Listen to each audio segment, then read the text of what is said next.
1945. Germany is definitely defeated. No doubt about it this time. Unlike the armistice of World War I.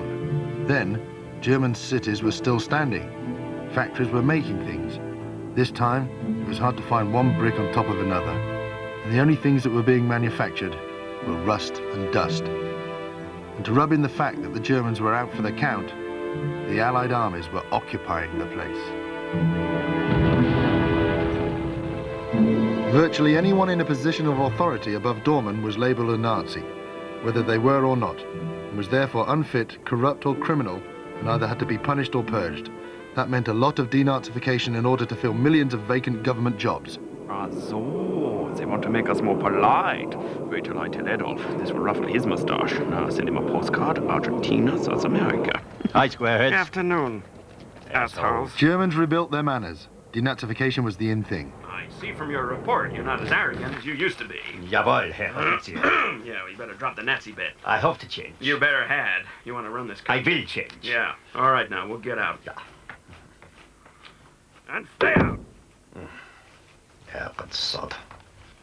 You Germans have got to behave in a civilized way so we can pick up the pieces of your country, see?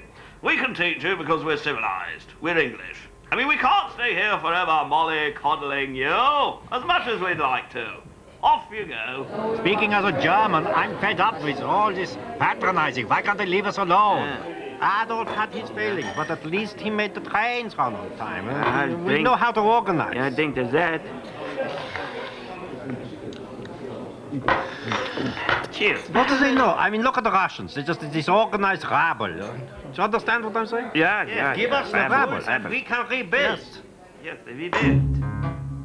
While Britain, America and France wanted to rebuild Germany as an independent state so they could look after themselves, the Russians weren't too keen on that idea.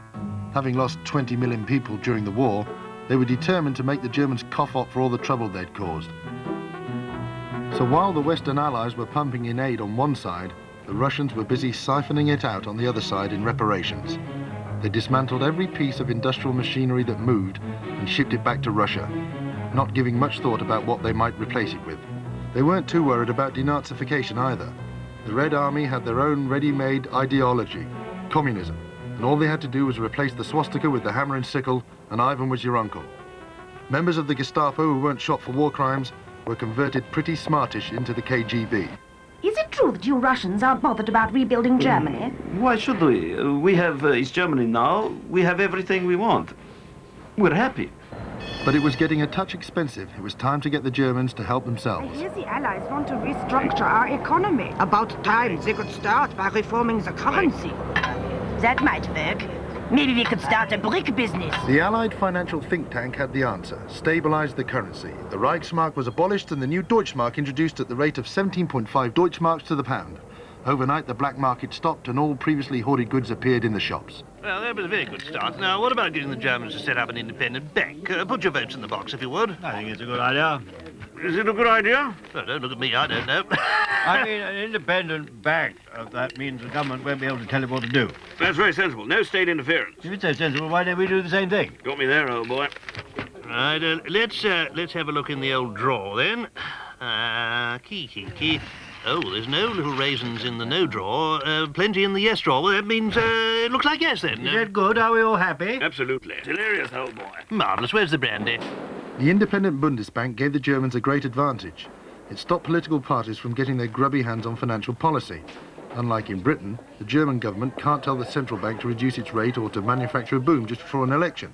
It's not allowed to behave in any party political way, but has to act in the best interests of the state as a whole. With typical British doublethink, while agreeing that this system was best for Germany, the Labour government nationalised the Bank of England in 1946. Lovely, thank you very much. Well, that's the central bank sorted out. What else should we make the Germans do?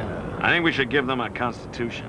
Pardon my ignorance, but what is a constitution? It gives rights to the individuals. Do we really want that? Yeah. See, they should be elected by proportional representation. It's a much fairer system. If it's that fair, why haven't we got it? Good question. Shut your mouth. Another plan is the Marshall Plan, on which we give the Germans billions of dollars aid. Help them in their economic recovery, help them make things. Then we can just leave the country and get out. All right for the crowds, not for us. Quite agree. So the Germans got another nice present they hadn't asked for, an electoral system which forced the parties to make alliances in order to stay in power instead of heckling each other all day. The resulting consensus and stability lasted for decades, making Britain's system look like a game of musical chairs in an infant school. I'm going to vote Nazi. They're not running this time, you idiot. Here's your card. I'm voting Screaming Lord Heinrich. Where do I put it? Don't tempt me. Okay, Germans and gentlemen, time's up. And the winner is Konrad Adenauer. Come on down, Konrad. Are you Konrad Adenauer? Yes, I am. Float like a Messerschmitt, sting like a Bismarck. You see, the Allies have given Germany a system that is better than their own, and they don't realize it yet. That is the crazy thing, you see. But I don't know. Yes, well, don't tell them. Back in Westminster, the government sent off Foreign Secretary Ernest Bevin to find out how the German experiment was going. Mind your X. British government minister coming through. Mind your X. Welcome, Mr. Bevin, to our humble little country. We think you're great. Thank you. The Queen is great and Great Britain is great, but I am not entirely convinced by your suit. Nor am I. Bevin was very impressed by what he saw, but what he didn't seem to see was Britain's gradual eclipse. The German economic miracle was beginning, but the loaves and fishes had nothing on this. By the end of 1948, production had reached 79% of the 1936 level. By 1954, industrial output was double that of 1936. Back in Britain, things were a trifle different. In comparison with the thriving German industry, ours was as thriving as the Sahara Desert on an exceptionally dry afternoon. Crying shame this place won't bomb flat. At least we'd have some new machinery. Absolutely. Here, did you hear the Germans offered us the Volkswagen factory and we turned it down, Bill? Stupid lot. By the way, when are we going to get some roofs to these cars?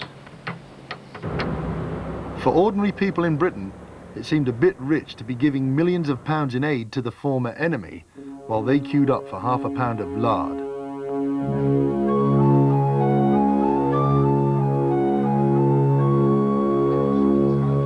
The reason that we can't buy anything here, dear, you see, is that in the Marshall Plan, all the investment's gone to Germany, you see, so they can start making things with our money, and then they'll sell them back to us, you see, and we'll buy them all, It wasn't quite as simple as that, but the German economy, like Alice in Wonderland, just grew and grew. By 1952, American aid alone had totaled $3 billion. Here's the globe, Mr. President. Right, now where's Germany? There it is. No, we put a lot of money into them to help rebuild their industry, and they're doing really well, you see. They are doing well. Yeah, now we gotta make sure they don't form a common market and squeeze us out, you understand? The reason behind all this Western effort soon became clear. Trevor, tell them why we're helping Germany. Well, it's to make West Germany prosperous and strong so that they can stand up to the Ruskies. And what we've got to do is ensure the Reds don't get their grubby little hands on the place. Bloody cheek. The next change the Allies imposed on Germany probably helped its economy more than anything else. The unions were tamed. The law regulated elections, strike ballots and finances, and gave workers a position on the board. Some pretty good ideas, but none of them caught on in this country for years. Yeah, will you be adopting the union laws that they now have in Germany? I say. Let's not answer a bright and strict question. No new laws, comrades, meeting over. No new laws. Good news. Say, what about the German union laws? Well, they're too sensible, aren't they? That's what the Germans are. They're too sensible. They're not going to get anywhere, are they? Another thing about the Germans is that they've got no sense of humour. And what about you? I want nothing to do with the crowds, really, and those lots of people there, but I just want a decent living wage so I can buy a Mercedes. Thank you. By the mid-50s, Germany was on a roll as Konrad Adenauer took his message to the world.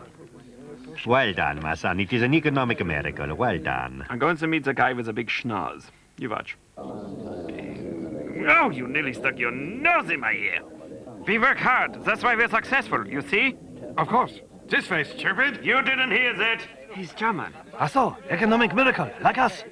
Doctor, if you hear a bang, then duck. Adenauer, the symbol of the new, prosperous, acceptable Germany, was just rolling on. And now, the winner of the best ever car in the world's competition, and I'm sure it's going to be in Austin. Come on, Bert. All right, keep your ear on. Yes, I'm sure it'll be in Austin. Yes, the winner is the Volkswagen. Shut up. Oh, dear. The West had given Germany the right equipment, and she was now showing us a clean pair of heels. Don't shoot him, we're all friends now. So how did you manage it all? Central bank, stable government, and cooperative trade union. Why didn't we think of that? You did. Oh. Thank you, Britain! I did it your way!